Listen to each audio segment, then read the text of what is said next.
안녕하세요. 서울성모병원 건강톡톡 시간입니다. 현대사회를 사는 요즘 암보다도 무서운 병이 있는데요. 바로 뇌졸중인데요. 이 뇌졸중은 최근 고령층을 넘어 50대 이하의 젊은 층에서도 많이 발병할 정도로 젊은 환자들도 정말 많습니다.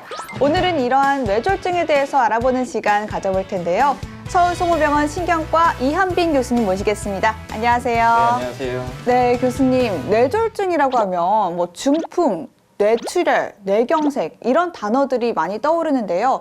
뇌졸중은 어떤 병인가요? 뇌졸중 흔히 이제 중풍이라고 불리우던 뇌혈관 질환을 이야기하게 되고요. 머릿속에 피를 공급하는 혈관 자체가 막히거나 또는 터져서 뇌 기능이 떨어지면서 나타나는 신체 장애를 의미하게 됩니다.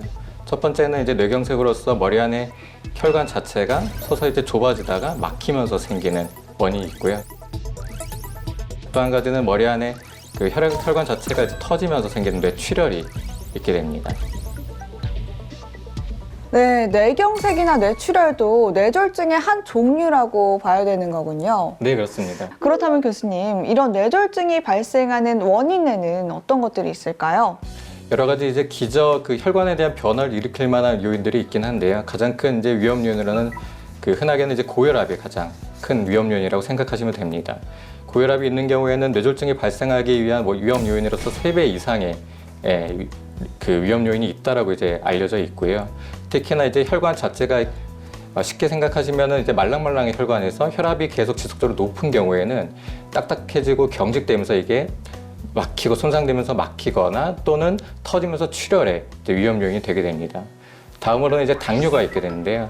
당뇨 같은 경우는 뇌혈관 질환의 발생 위험 요인이 한 2배 정도 된다라고 되어 있고요. 또 마찬가지로 혈압을 높이고 또는 콜레스테롤 자체를 높이고 비만의 요인이 되기 때문에 마찬가지로 여러 가지 위험 요인 중에 하나라고 생각은 하시면 됩니다. 위험 요인이 정말 여러 가지가 있네요. 네. 그렇다면 교수님, 왜 TV 드라마를 보면 이렇게 뒷목 잡고 이렇게 쓰러지기도 하잖아요. 이런 것들이 뇌졸중의 한 증상이라고 볼 수 있을까요? 이게 직접적인 증상이라고는 생각하기는 좀 힘들지만 보통은 뇌출혈이나 또는 뇌경색 같은 경우는 결국 뇌 자체에 피가 공급이 되지 않는 거기 때문에 일시적으로 혈압을 올리게 됩니다. 혈압이 올라가면서 보통 드라마에서는 뒷목을 잡고 쓰러진다라는 식으로 표현을 하게 되는데요. 그래서 아마 그렇게 회자가 되고 있는 것 같긴 하고요. 그럼 이렇게 뒷목 잡고 이렇게 좀 쓰러지는 거 말고 다른 증상들이 또 있을까요? 주로는 흔하게는 말이 어둔해진다거나 또는 편측에 마비가 있다거나 감각이 떨어진다거나 여러 가지 언어 장애들 그리고 또 시야 장애 같은 증상들이 동반이 될 수 있고요.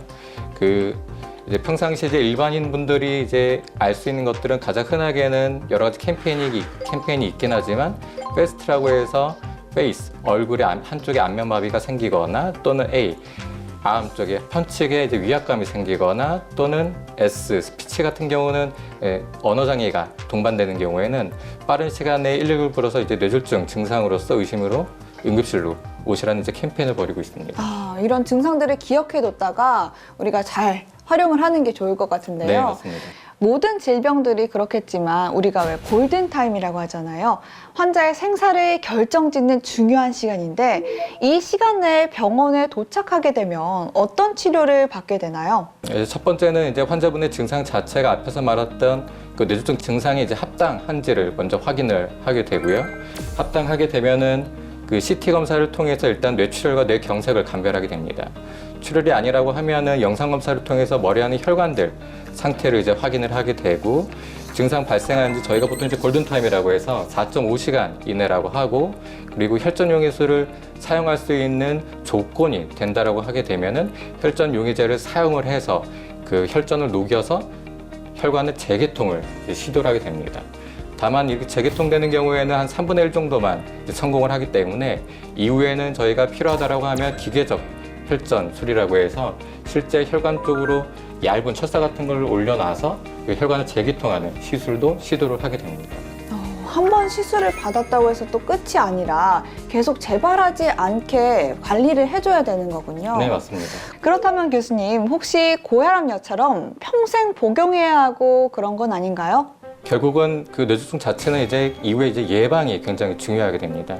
예방을 하기 위해서는 결국 원인 요인 자체가 혈전이 이제 생기는 거기 때문에 혈전을 만드는 걸 방해하기 위해서 항혈전제라는 걸 이제 사용을 하게 되고요. 항혈전제 같은 경우는 혈전 자체 생성을 억제하기 때문에 특별한 다른 요인이 없지 않는 한 평생 이제 복용을 하신다라고 생각을 하시면 됩니다. 다만 피를 물히는 약이기 때문에 여러 가지 이제 출혈의 위험도가 이제 생기게 되고요. 평상시에 뭐 속을 좀 쓰려하신다거나 또는 뭐 위염이나 위궤양으로 이제 치료를 받으셨던 환자분들 같은 경우는 특히나 이제 위 소화기관 내 이제 출혈이 굉장히 큰 이제 위험 요인이 되기 때문에 그런 경우에는 이제 주치의 선생님이랑 잘 상의를 하셔서 약제에 대한 조절이나 또는 이제 중단 이런 것들에 대해서 상의를 하시는 게 맞긴 합니다.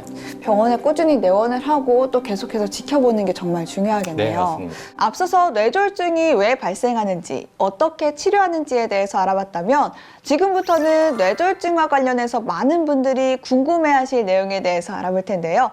교수님, 뇌졸중은 치매의 원인이 될 수 있을까요? 뇌졸중은 앞에서 말씀드린 여러 가지 신체 증상뿐만 아니라 뇌의 이제 기능, 인지 기능을 담당하는 부위에 손상이 오게 되면 마찬가지로 혈관성 치매의 원인이 이제 될 수도 있습니다.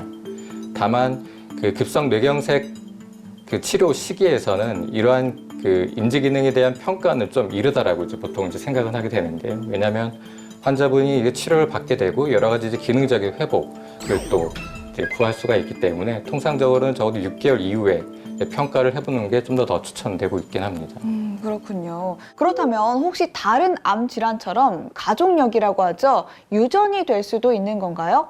대부분은 사실은 앞에서 이렇게 말씀드린 이게 혈관성 요인이 될 수 있는 혈압, 당뇨, 고지혈증 또는 이제 흡연이나 음주 그리고 뭐 비만 같은 경우들이 대부분 이제 원인을 차지하게 되고요. 다만 환자분이 50대 이하의 이제 젊은 나이에 발생한 뇌졸중이라고 하고 또는 그럴 만한 가족력이 있는 경우에는 이제 유전성 원인이 되는 경우들이 있기 때문에 좀 더 자세하고 상세한 확인이 좀 필요하긴 합니다. 반드시 유전이 된다고 볼 수는 없지만 또 계속해서 지켜보는 것이 무엇보다도 중요하다고 볼 수가 있겠는데요. 맞나요? 네, 맞습니다. 무엇보다 건강은 건강할 때 관리해야 된다는 점 오늘 또 배우게 되는데요.